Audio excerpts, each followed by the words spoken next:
Assalamualaikum Ustaz. Assalamualaikum warahmatullahi wabarakatuh. Pertanyaan saya pertama, saya pernah dengar katanya setelah turun surat An-Nasr, Rasulullah tuh lebih sering membaca Subhanakallahumma bihamdika Allahumma firli. Ya. Kemudian yang kedua, terkait dengan Allahumma firli tadi, apa bedanya Ghafur dengan Afu? Ya. Karena juga ada riwayat yang pada saat kita cari malam Lailatul Qadar, kalau nggak sempat banyak baca doa, baca Allahumma innaka afun gitu. Apakah ada beda Afu dengan Ghafur? Baik. Aduh. Pertama setelah turun surah An-Nasr, kita bacakan surahnya. Bismillah. Idza jaa nasrullahi wal fath wa ra'aitan nasa yadkhuluna fi dinillahi afwaja fasabbih bihamdi rabbika wastaghfir innahu kana tawwaba. Baik, surah ini diturunkan oleh Allah kepada Nabi saat Nabi sedang di Madinah. Kemudian memberikan kabar bahwa sebentar lagi nanti akan ada orang-orang yang berislam, masuk berbondong-bondong, ya berbondong-bondong masuk Islam, dan pertolongan Allah akan tiba. Pembukaan kota Mekah akan tiba. Nanti turun surah Al-Fatah untuk menegaskan apa yang Allah sampaikan tadi. Inna fatahna laka fatham mubina. Lalu Allah berikan kepada Nabi perintah, Muhammad, kalau nanti benar telah terjadi itu, pertolongan Allah telah tiba, maka syukuri nikmat Allah dari sekarang.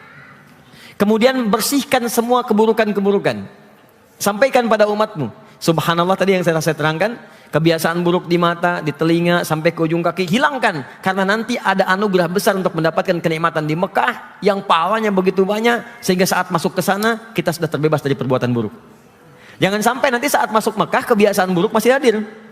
Ya, maaf, mata melihat yang jelek, telinga mendengar yang buruk, ya, lisan bicara yang enggak baik. Maka bersihkan sekarang sebelum kejadian itu terjadi, sehingga saat masuk kemudian ke sana, keadaan kita telah sempurna menjadi orang-orang yang baik.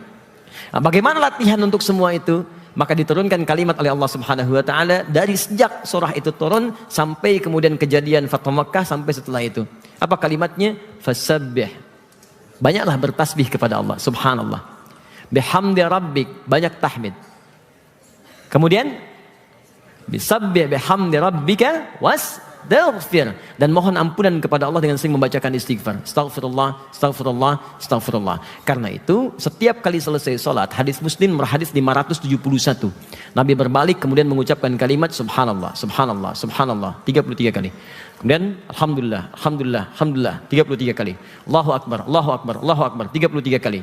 Sebelumnya hadis Muslim nomor hadis 573, ketika Nabi selesai sholat menghadap kemudian ke arah jamaahnya mengatakan astaghfirullah, astaghfirullah, astaghfirullah, Allahumma antas salam wa minkas salam tabarakta ya dzal jalali wal ikram. Jadi kalimat tadi itu bukan sekedar diucapkan saat sujud tadi yang Anda sampaikan, tapi setelah sholat pun diucapkan lagi, diucapkan lagi. Apa manfaat mengucapkan kalimat tadi? Sebetulnya bukan pengucapannya, tapi membangun komitmen pada diri kita untuk berubah lebih baik dalam pandangan Allah Subhanahu wa taala. Jangan sampai setelah Mekah dibuka, Madinah enak, tapi perilaku tidak berubah. Jelas ya? Maka dari itu dalam sujud pun kemudian kalimat-kalimat Nabi menghadirkan kalimat tadi. Yang tadinya subhana rabbiyal a'la, jadi kemudian berubah subhana rabbiyal a'la wa bihamdi, disempurnakan dengan subhanakallahumma wa bihamdika Allahumma ighfirli. Subhannya ada, hamdinya ada, istighfarnya ada. Fasabbih subhanallah bihamdi rabbika wa bihamdi wastaghfir Allahumma ighfirli. Tiga-tiganya lengkap di situ. Jelas sampai sini? Jadi kalau Anda ingin amalkan yang tiga ini, boleh, sah. Itu yang paling lengkap. Tapi kalau kemudian Anda ingin amalkan yang awal pun yang pendek tadi, sah salatnya, tidak ada masalah.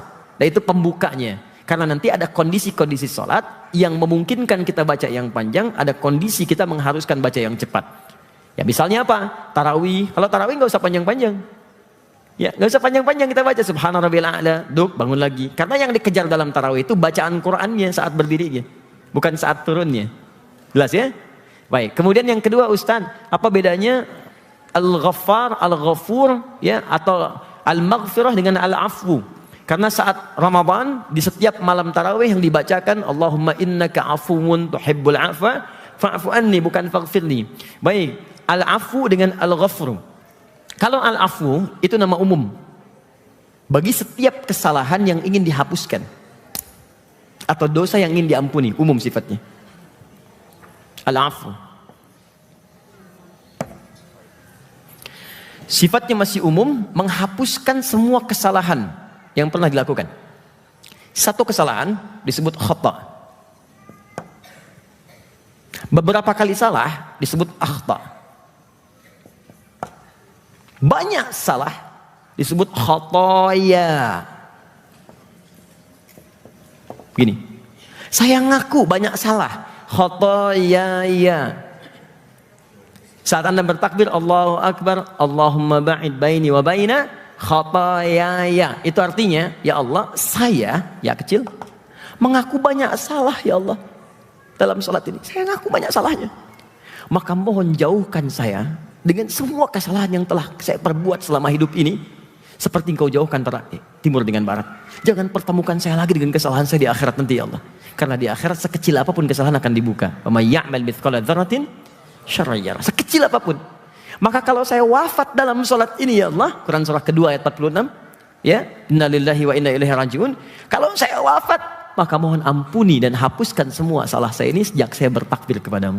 Itu kalimat Allahumma ba'id baini wa baina khataya sampai akhirnya. Saya sudah pernah jelaskan ini. Nah, kalau salahnya ini umum, maka pasangannya afu. Khata dengan afu.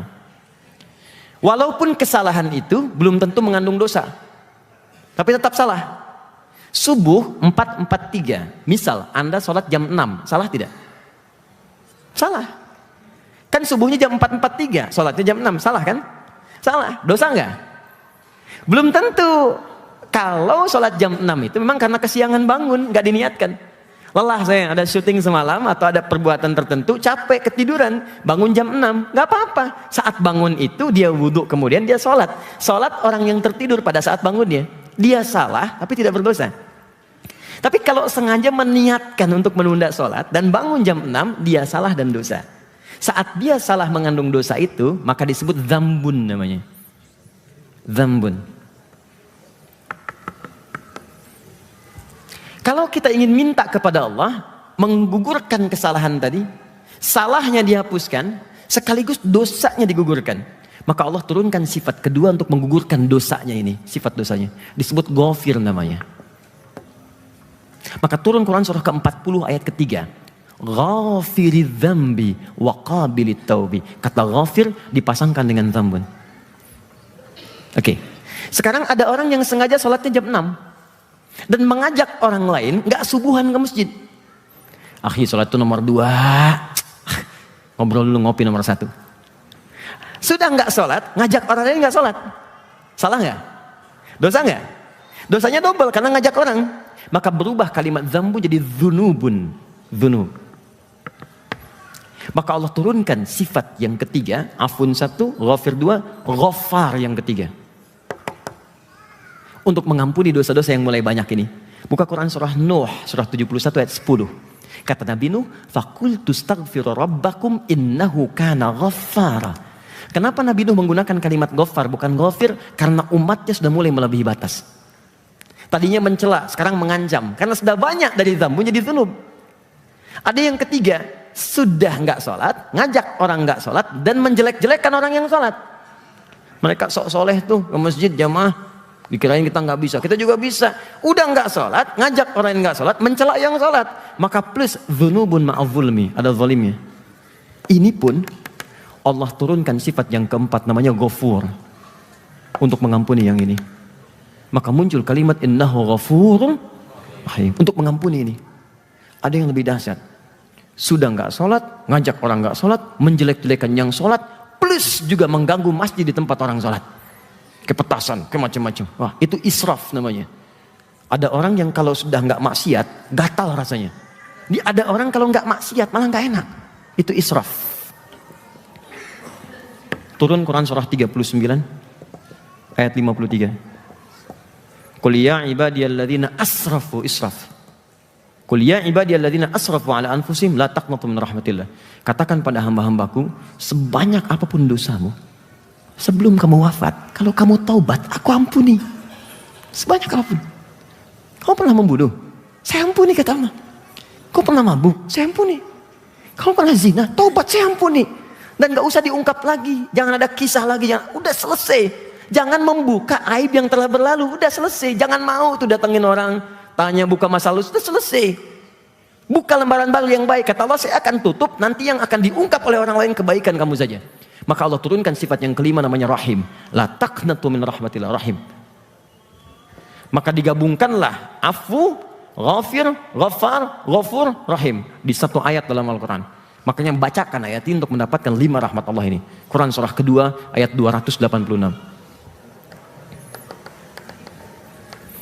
La yukallifullahu nafsan illa, Allah tidak mungkin berikan beban kepada seseorang kalau nggak mampu menanggungnya. Laha ma kasabat wa 'alaiha mak. Kalau orang berbuat baik, Allah akan berikan pahala. Kalau berdosa, berbuat maksiat, dia akan berdosa. Tapi saya nggak akan biarkan hambaku berdosa pulang membawa dosa. Saya akan ampuni sepanjang dia tobat di dunia. Maka bacakan kalimat ini. Rabbana la tu'akhidna in nasina au akhta. Muncul akhta, khata. Ya Allah, tolong jangan hukum saya kalau saya pernah salah, ya Allah. Karena lupa saya salah.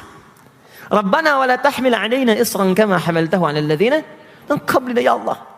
Saya tahu beban ini sesuai dengan saya, tapi saya pernah berbuat salah sampai berdosa. Rabbana wa la tuhammilna ma la taqata lana. Ya Allah, kalau saya taubat, jangan berikan cara taubat saya seperti orang-orang dulu di masa Nabi Musa. Kalau musyrik mesti bunuh diri, kalau kotor mesti disobek. Turunkan yang rahmat-Mu, ya Allah. Maka lihat jawabannya. Fa'fu an al-afwu fa'fu anna, dipasangkan dengan khata. Rabbana la tu'akhidna in nasina au akhtana. Akhtana khata dipasangkan dengan afwu, fa'fu anna. Wa'fu anna, waghfir lana. Waghfir lana itu turunan dari ghafir, ghafar, ghafur. Ghafir, ghafar, ghafur. Waghfir lana, mengampuni dzambun, dzunubun, dzunubun ma'afulni. Warhamna, rahim, mengampuni dosa israf. Semuanya ada. Anda pernah berbuat salah, Allah turunkan sifat afwu. Anda berbuat dosa, Allah punya sifat ghafir. Dosa Anda banyak, ghafar. Makin banyak, ghafur. Semua pernah berdosa Anda koleksi, Allah ampuni dengan turunkan sifat rahim. Kalau dengan semua ini Anda masih belum mau tobat, dengan cara apa lagi Allah mesti mengampuni dosa Anda? Fansurna 'alal qaumil kafirin. Kalau saya sudah tobat, ya Allah, mohon tolong saya dari semua pengaruh-pengaruh yang bisa membuat saya terhijab lagi denganmu. Indah.